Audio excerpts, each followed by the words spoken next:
YouTube land, and welcome to this episode of From the Mind of an Appliance Technician. I am your friendly neighborhood appliance technician, Chris, and this is C&G Appliance Television. Thank you guys so much for joining me today, and welcome to this segment where I talk about everything that's on my brain. So, today is February 24th, 2020, and sorry guys, I haven't been keeping up with the 3 times weekly thing. I'm getting a little bit behind on that. I don't know if it's going to change or not. It's probably going to get worse. It may boil down around the summertime to once weekly, but we'll have to see.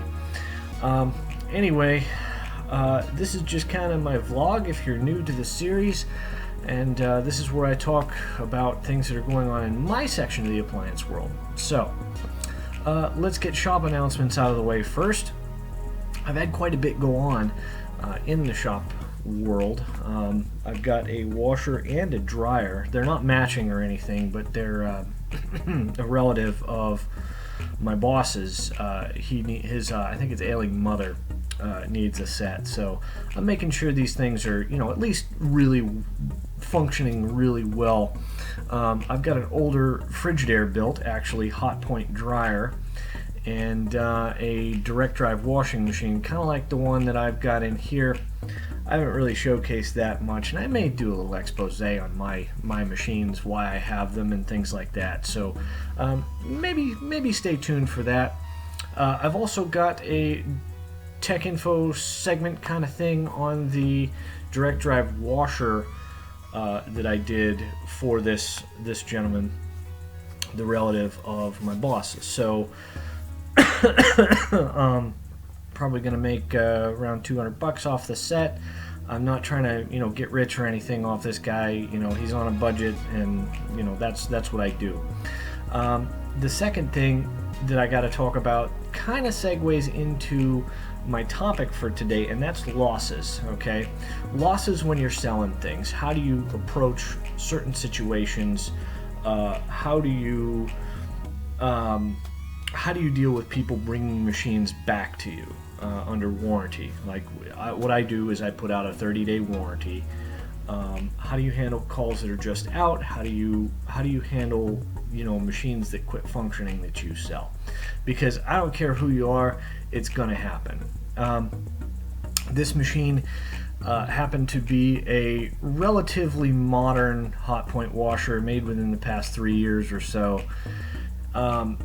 And it came to me needing a drain pump. Now this guy got to me, he's fairly handy. He's been working on appliances himself for quite a number of years, but the newer stuff just is a little bit too much for him. He's kind of an old school guy, and he can troubleshoot old Maytags, direct drives, and everything like that in his sleep. But when it comes to the more modern electronic stuff, he really, he admitted to me that, he's kind of out of his wheelhouse when it comes to that kind of stuff. So he wound up dropping it off at my shop, and I wound up putting a drain pump in it for him.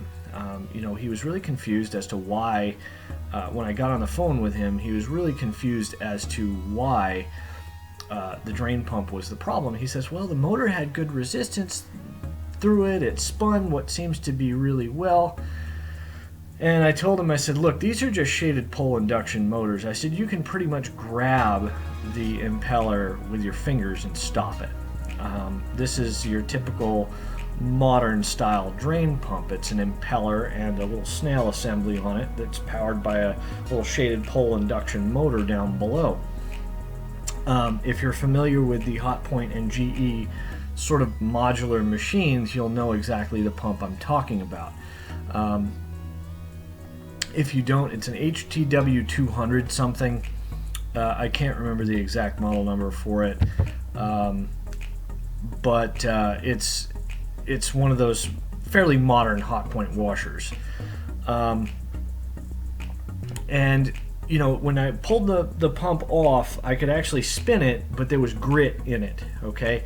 If these things swallow a ton of dirt or something and dirt gets past the seal, well, number one, I tilt the machine back, and first thing I look underneath it, and the machine, the drain pump where it seals to the snail assembly, where the 3 Phillips screws are in there.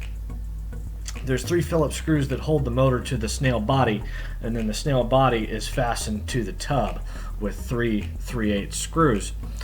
And then of course you have your it directly couples to the bottom of the tub, and then has an exit out or an outlet, I should say, out the back of the machine and to your drain pipe and standpipe from there. I noticed a ton of grit in there, and he says, well, it sounds like it's turning and blah blah blah. And I told him, I said, look, these things can actually break the shaft, or they can actually round out the impeller sometimes, and the shaft can spin inside the impeller, so the motor will test good, but it's not good. You really physically have to remove it and spin it around and see. So anyway, I replaced the drain pump. It was a $25 pump, and it was, when at the time, now it's pretty, I sold it to him, I'm pretty sure, in December sometime, maybe even later than that. He said it did like 6 loads, and then it just quit. It quit draining. And to me, by the standard of machines that I put out, that's not acceptable.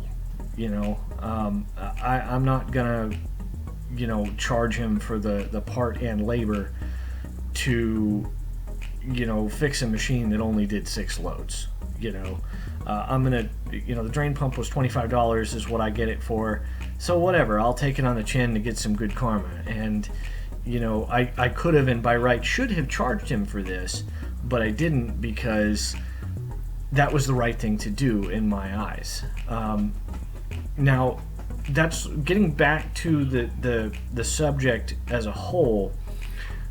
Basically, what I'm trying to say is use your best judgment, guys. If somebody brings you a machine that they got that's just out of warranty, you might want to help them out a little bit. Like, say, okay, well, I'll cover the part if you just give me a little bit of labor to put it on. Give me like $10 in labor to put it on, and I'll cover the part, or vice versa. Or you cover my labor, or you cover the part and I'll just put it on. It all depends on what you want to work out with that certain individual. If they're bringing it back to you after 6 months, that's kind of a thing.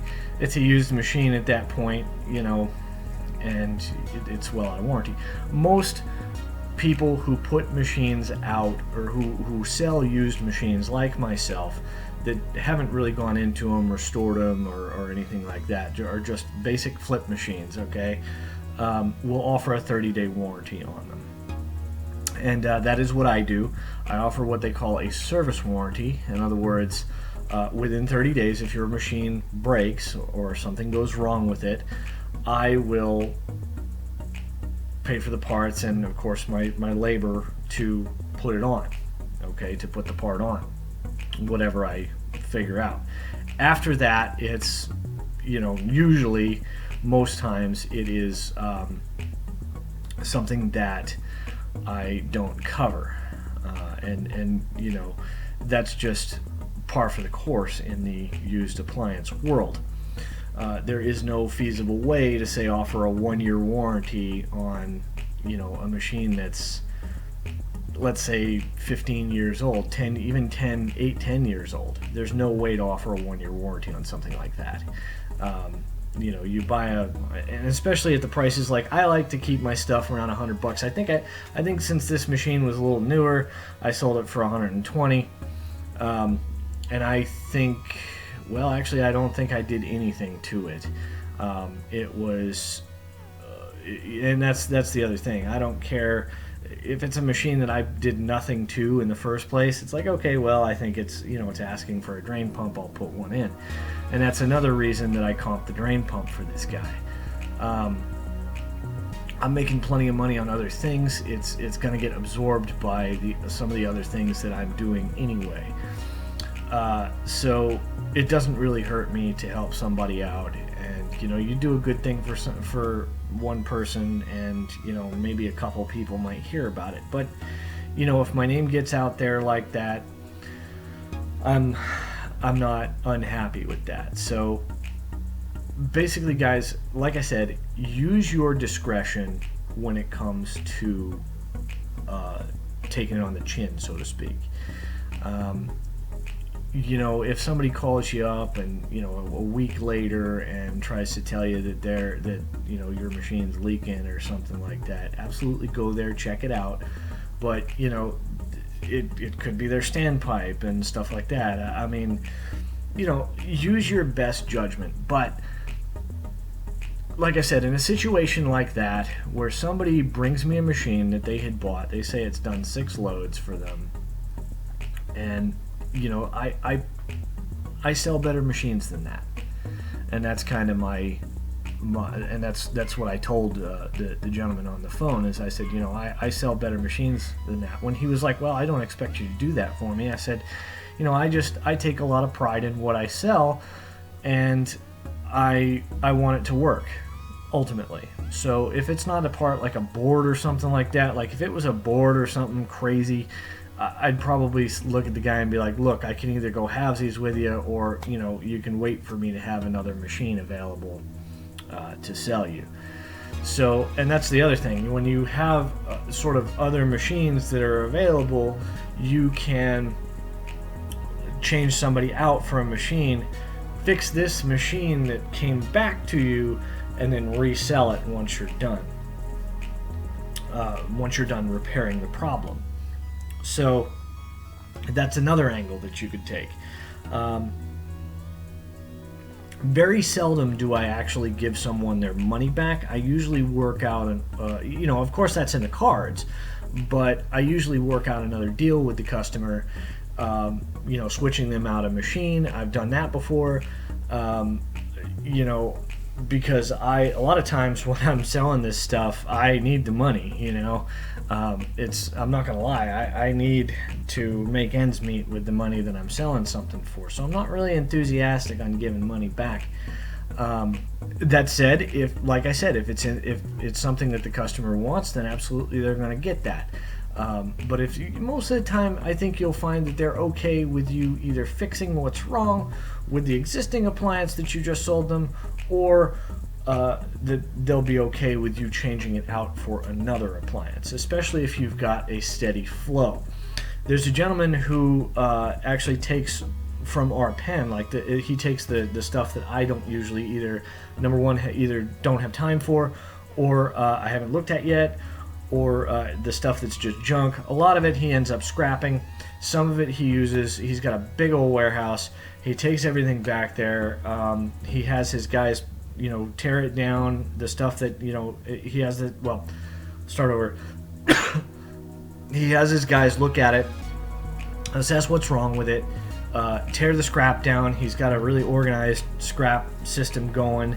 He'll bring it to the scrap yard and get the money for scrap, and he'll also take the machines that are viable and either fix or sell them. And very occasionally he'll come and buy parts from us. So that's kind of, if you have a steady flow of machines like that, you could change someone out for, say, like they buy a fridge and the compressor ends up making noise or something like that. You can say, okay, well, I've got several others like this one, and just can the one that you've got, bin the one that you've got, or that they bring back to you, and just throw them another one that you got, because there'll always be another one to take its place. So there's an angle you can do, and that's something, guys, that's something you don't have to know anything about appliance repair to do. Okay, that's why selling appliances really just makes sense. Even if you don't want to make appliance repair a career, you can sell appliances on the side and make it a pretty good side income, guys. It all depends on your area. It all depends on what you do. If you really want to get plugged in and you have a brick and mortar location that you want to do this out of, there are places that you can buy from that sell used appliances wholesale. And you can turn around and sell those, or you can fix them, or whatever. I mean, you can do whatever with them. Of course, I wouldn't scrap them out or anything unless you had to, especially if you're paying for them. But a lot of times, if you're just starting off, guys, you don't have to pay for appliances, okay? You can get them on the side of the road or for free or something like that, and then just keep reinvesting that money into the business, and then before you know it, you've got a storage unit. Before you know it, you've got a pretty steady flow of appliances. So losses don't happen very often, but I think the message of tonight is going to be that when they do, use your best judgment.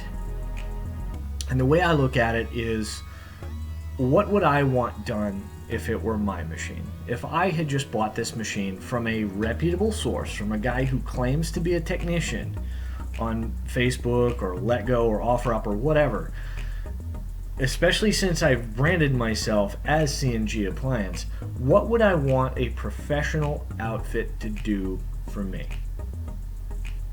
Okay, that's the question that I ask, and I think most times I look at it and I say, well, I'd be happy with, getting another appliance in place of this one, especially if it's better. Okay, I have a case in point. I had a gentleman who was putting a fridge in a garage. It was literally just a garage fridge. What had happened was the evaporator fan motor, or I put an evaporator fan motor in this refrigerator, and it was good to go. It ran for 2 weeks, I think, in my shop, and nothing, no ice, no nothing. It was good to go. So I slapped it up on Facebook Marketplace, and I listed it for sale. This guy comes down with a trailer, and he says, hey, I'm just putting this in my garage. He lived kind of in a trailer park, and when he was going into the trailer park, it bounced the unit around, as you would expect, because it was on this home built, really kind of rickety looking trailer, honestly, that he took it home on. And what had happened was, there's an assembly inside those hermetically sealed compressors that suspends the compressor assembly up inside that little ball that it sort of sits in. And one of the suspension springs broke, which caused the compressor to fall and sort of lean against the side, so you hear the compressor vibrating against the side if it's leaning just right. And I've seen him work like that. I've seen him work like that for quite a few years, actually, to people who've put them in the garage. But being that this was something that he had just bought, he wasn't exactly comfortable with kind of letting it ride. Because I asked him that. I said, okay, once I got out there, he called me and said, hey, I just plugged this thing in. It's just grumbling, it's making all kinds of different noises. And I said, well, it was running fine for me, but I'll come out and check it out. So I ran up there the next day. I checked it out, and I determined what I just told you guys. And I said, look, I don't have another fridge that's similar, but I do have kind of a side-by-side that I'd be willing to switch you out with. Now, this was just a GE, or a Hot Point top freezer that I had sold in, that I'd unfortunately put a like $60 evaporator fan motor in, I think is what I caught, maybe $30, I don't remember. I've still got it in my shop because I pulled it out and scrapped the rest of the unit out, because I'm not going to sell something with an angry compressor. I'll leave that to the scrap guy. But I'm not going to take, I'm not going to do that. I sell better machines than that.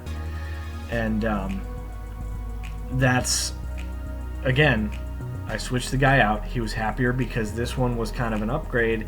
I was asking the same money for either one, because one, I put an evaporator fan motor in, so it ordinarily would have been like a $60 or $80 fridge because it was kind of ugly, but I was asking $100 because I put the evaporator fan motor in it. And then another one I didn't do anything to, that probably had a door propped open or something and got junk for no reason. That's the one I sold to him, and after I changed him out that unit, I never heard anything more from him. So, in this case, no news is good news. And he was happy because it was a bigger, upgraded fridge. And if you can pull something like that off, that's also good, because people think, it's not that necessarily they are getting an upgrade, because, you guys out there watching this show know as well as I do that, a fridge is a fridge is a fridge is a fridge. It's all the same components that go into these things. It might have a little bit more space in it, but realistically, it's a very, very similar unit. They all function the same way. So, it might have been a few cubic feet upgrade for him, which means he can store more stuff. He gets a cooler fridge. I get stuck with an evaporator motor, but that's going to go in something else. So it's not really a big deal to me, because yes, I bought the part, but I can put that into something else. I always make money, and that's the thing. I'm always making money. For every unit that I lose on, I sell 10 that are fine. So it really doesn't bug me to comp somebody sometimes. So giving somebody their money back is always, in my book, kind of I don't want to say a last resort, because that makes it sound like I'm kind of shysty, but it's the last thing that I want to do. So I try to work everything out. I try to work something out with the customer before we get to that point. And then again, if somebody is just unwilling to accept your explanations, which does happen, then you say, okay, just bring it back to me and I'll hand you your money back, So that's pretty much, to my recollection, I think that's pretty much the best way to handle losses. I feel like I'm forgetting something, but I don't really think I am. The best way to handle returns, bringbacks, things like that, is to use your discretion, figure out what works best for the customer. Because you got to remember, guys, if you're doing this as even a side profession, you owe it to the customer that you're selling your machines to make it right with them, to their satisfaction. It's not about you, it's about them ultimately. Yes, I am reluctant to give someone their money back. That doesn't mean I absolutely won't do it, okay? It's just the last thing that I do in the chain of things that I do, okay? So, upon review, number one, you offer a service warranty. Always offer a service warranty, okay? To me, that's the best thing, rather than just going and changing them out automatically. I always offer a service warranty if you are able to repair the appliance, okay? Number two, change out warranty, okay? If there's something that is not serviceable or that you don't want to mess with, change them out for another unit. Number three, you can give them their money back. Okay, that is always a possibility.